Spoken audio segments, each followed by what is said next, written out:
So I'm going to put some cling wrap down. It'll kind of help contain the mess, but it also starts the wrapping process. I'm going to do some finished processing here. Now, step one for me is to remove the membrane. Now I'll do this by working the fork in underneath it up against the bone and try to get it to lift up and get it started where I can get a hold of it between my fingers, and then I'll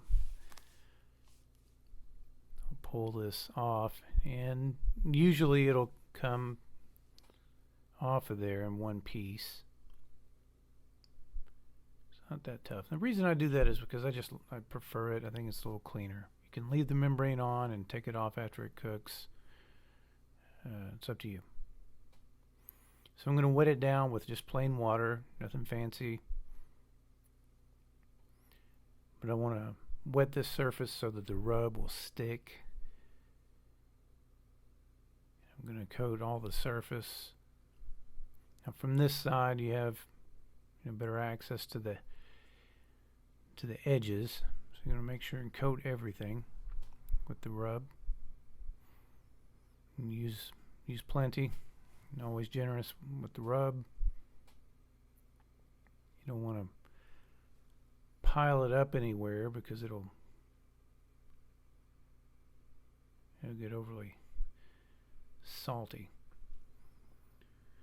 So just get it even and heavy, and then when it won't stick anymore when you pull it, as you apply it, then just use a little water if you need to.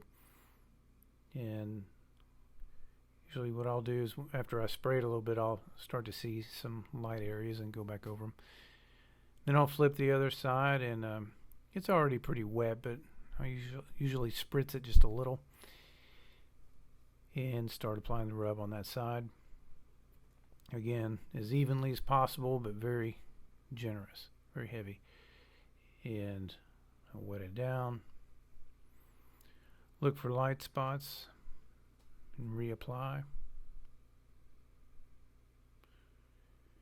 And as long as none of the rub looks dry anywhere, it's ready to wrap. So I'll wrap this up, and I'm going to wrap it up really good and tight. Try to prevent anything from leaking out, and get it in the fridge for at least 12 hours. So if you're starting on this late at night, it's really not ready to smoke early in the morning if that's your plan. So be sure and allow a good 12 hours in the fridge and let the rub do its work.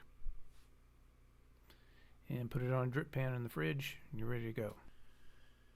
Alright, so when I get these out of the fridge before cooking, I'm going to use some Bluetooth temperature probes, because you want to cook the ribs to 205 degrees ideally.